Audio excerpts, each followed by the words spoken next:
Hi, everybody. Bill Hague from Magid, joined with my good friend and colleague, Bill Day. We've spent the last 2 weeks listening to Q3 earnings calls from the media sector, everybody from Disney to Ray and Tegna, a lot of folks that we work with. And what Bill Day and I have been chatting about are really two or three themes from those calls.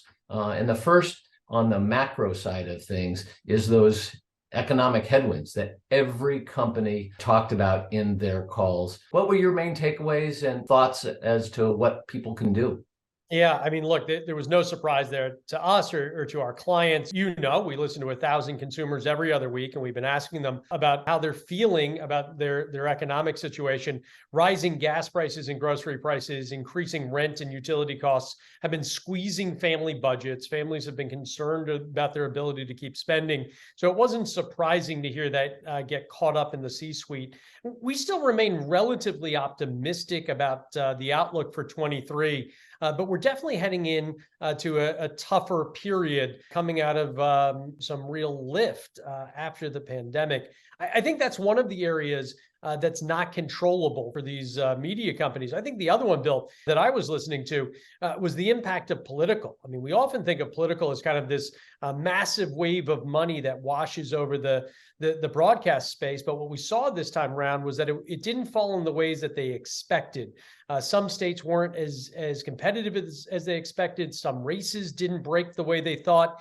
And that showed up in those Q3 earnings as well as another factor that they just don't have control over. Happy to have the money, but not as much control over where it lands as maybe they would have hoped for. So you make an interesting point about what's not controllable. What is controllable is really, I mean, I think of three areas that broadcasters, local media, and media properties control. One, their content. Two, their distribution, and three, that notion of where they generate revenue and that sales brand. We talk a lot about building a sales brand and how you differentiate and can stand out and really make a mark in a market. You want to chat a little bit about that? Those first two areas, Bill, our clients are zeroed in on. Some of them are better at it than others. Some of them are further ahead on that process than others. But they know, right? They've got to have the right product, the right content in front of the right consumers on the right platform.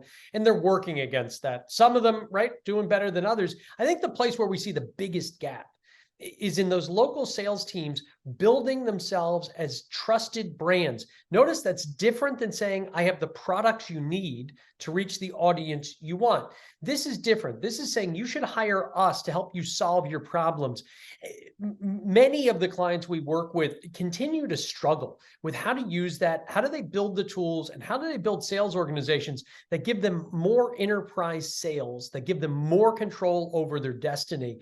And that's a real area of opportunity. I got to tell you, we're seeing the big tech companies struggle with the same thing. The layoffs at Meta, the layoffs even at Twitter are all about the fact that they don't have enough control over the ad revenue streams that come into them, and they're subject to the whims of the market. That's not a good place to be. We heard that loud and clear out of those Q3 calls this week, and I'm eager to see what our clients, I'm eager to see what the industry does in the coming weeks and months. And the optimism that you and I have are around this notion of building brands, right? And strong brands stand out. They stand out for consumers. They stand out for direct clients, advertisers, and agencies. So there's a real opportunity there to stand out in the marketplace. The last piece that you and I have been talking about was about extending their reach beyond their linear broadcast channel, right? So fast channels, streaming channels, virtual MVPDs, different business models, really fishing where the fish are. And delivering on that 24/7 ideal that everyone has gotten used to.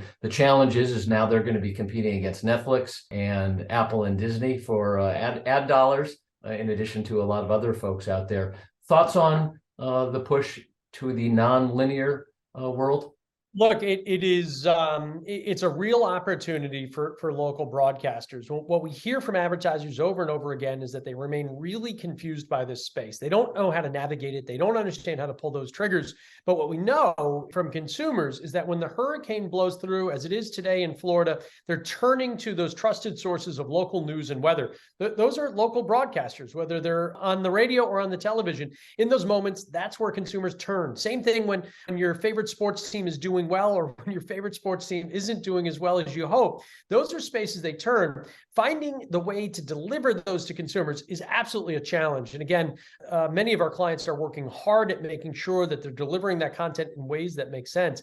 The place where they're all lagging is building monetization strategies that tap into the local advertisers and bring those dollars into the new space. Again, you mentioned our friends at Netflix and Amazon. They are running hard to get those local ad dollars.